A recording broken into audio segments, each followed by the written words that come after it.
Welcome to Paritran classes. Myself, Deepak sir, physics faculty at Paritran classes. We are going to study today introduction of work. आज हम work का introduction पढ़ेंगे कि work क्या होता है, क्या फार्मूले लगते हैं। तो अभी क्या होता है कि बच्चे लोग दिन भर पढ़ते रहते हैं, क्लासेस लेते हैं, फिर घर जाके होमवर्क करते हैं, लेकिन अगर फिर फिजिक्स की भाषा में बात करें तो उन्होंने कोई वर्क नहीं किया। तो वर्क असल में डिफाइन कैसे होता है और वर्क क्या होता है, चलो देखते हैं। मान मान लो हमारे पास एक ऑब्जेक्ट है, हमारे पास क्या है, एक ऑब्जेक्ट है या ब्लॉक है मास m का, और हमने देखा वो t इक्वल टू 0 पे यहाँ पे मौजूद था और इस पे हमने एक F फोर्स लगा दिया। क्या लगा दिया? F फोर्स लगा दिया, जिसकी वजह से इसका total displacement in the direction of force कितना हो गया? S हो गया, या फिर S मान लो ये ब्लॉक यहाँ पे पहुंच गया। तो जो वर्क डिफाइन होता है वो बोला जाता है कि जो वर्क हमने किया F इंटू एस किया, F इंटू एस किया, तो जो वर्क है वो इतना आता है। वर्क का जो एसआई यूनिट होता है वो जूल होता है। वर्क का एसआई यूनिट क्या होता है? जूल होता है। तो इस तरह से हम डिफाइन कर सकते हैं कि जिस डायरेक्शन में फोर्स लगा है उसी डायरेक्शन में जो डिस्प्लेसमेंट होता है, दोनों को मल्टीप्लाई कर दे, जो तो क्वांटिटी आती है वो हमारा वर्क होती है। वो हमारा क्या होती है? वर्क होती है। तो चलो इसके बारे में और बात कर ले। तो वर्क का एसआई यूनिट हमारे पास जूल है। वर्क का एसआई यूनिट क्या है? एसआई यूनिट इसका जूल होता है, जूल होता है। इसका सीजीएस यूनिट क्या होता है?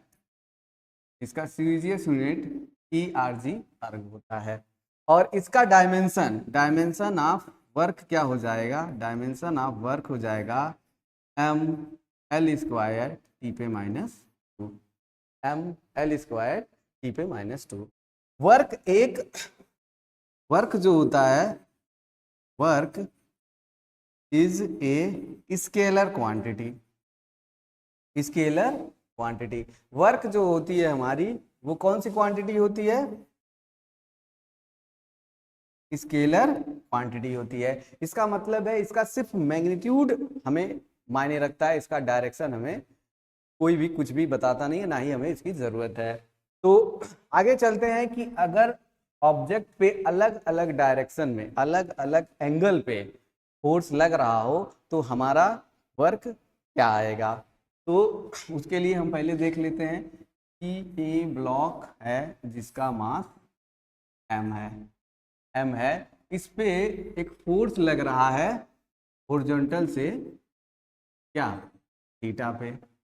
और हमने देखा ये T1 से ये इसका डिस्प्लेसमेंट क्या हो गया? इसका डिस्प्लेसमेंट S हो गया। कहाँ तक? जब हम वो देखें T2 पे। तो इसका जो वर्क डिफाइन हुआ, इसका जो वर्क डिफाइन हुआ F.S, F.S, या आप कह सकते हैं vector F dot vector S। तो ये इसका फार्मूला होता है। तो डॉट प्रोडक्ट को जब हम ओपन करते हैं तो क्या आ जाता है?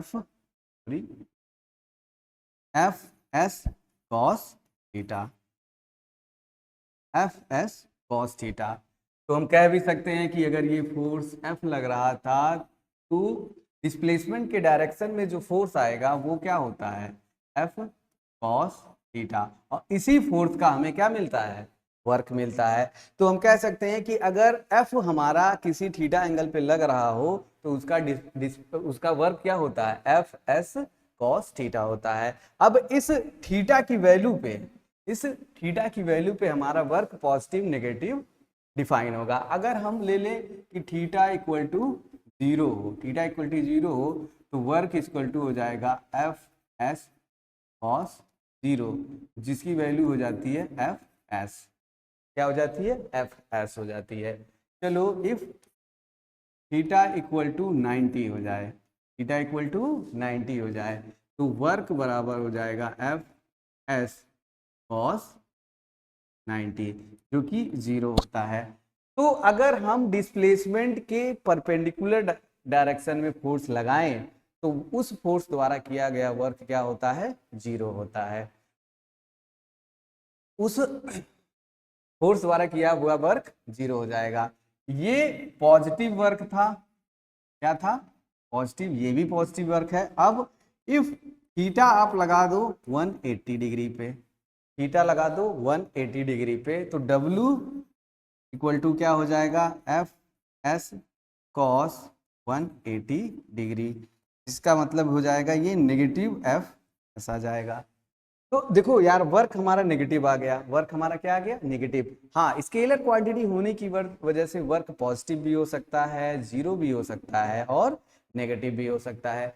इसको ग्राफिकली देख लें, अगर ये मास m का ब्लॉक है तो फोर्स भी इसी डायरेक्शन में लगा F, और इसका डिस्प्लेसमेंट S भी उसी डायरेक्शन में हो गया, तो इसका वर्क ये हो जाता है। इसका क्या होगा कि मास m है, इस पे फोर्स इस डायरेक्शन में लग रहा है, लेकिन इसका डिस्प्लेसमेंट आगे की तरफ हो गया, तो जिससे इसका वर्क 0 हो गया। अब डिस्प्लेसमेंट तो हमारा आगे हो रहा है, डिस्प्लेसमेंट हमारा क्या हो रहा है, आगे हो रहा है, लेकिन फोर्स हमारा किधर लग गया, पीछे। तो इस केस में जो वर्क होगा वो हमारा नेगेटिव हो जाएगा। तो ये रहा कि वर्क पॉजिटिव, नेगेटिव और 0 कैसे हो सकता है, और अलग अलग 3 एंगल पे हमने इसको दिखा दिया कि वर्क जो है नेगेटिव से लेके 0, 0 से लेके पॉजिटिव के बीच में कोई भी वैल्यू हो सकता है। तो सर ये एक बात बताइए, वर्क आपने समझा दिया, सब कुछ बता दिया, तो वर्क असल में क्या होता है, क्यों इंट्रोड्यूस किया गया? तो हम आपको बताते हैं कि वर्क इंट्रोड्यूस किया गया काइनेटिक एनर्जी को चेंज करने के लिए।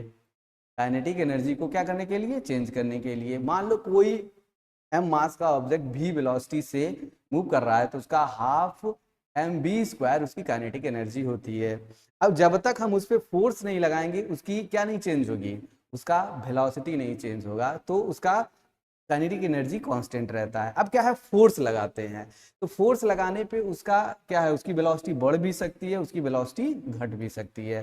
तो काइनेटिक एनर्जी को बढ़ाने के लिए पॉजिटिव का वर्क किया जाता है, काइनेटिक एनर्जी को घटाने के लिए नेगेटिव वर्क किया जाता है, और यही हमारा क्या है, वर्क एनर्जी थ्योरम। हमारा क्या है, वर्क एनर्जी थ्योरम। तो आज के लिए इंट्रोडक्शन था, हम अगली क्लासेस में इस पे जो है आपको न्यूमेरिकल करा के दिखाएंगे कि कितने तरीके से हम वर्क किसी सिस्टम का निकाल सकते हैं। Thank you very much.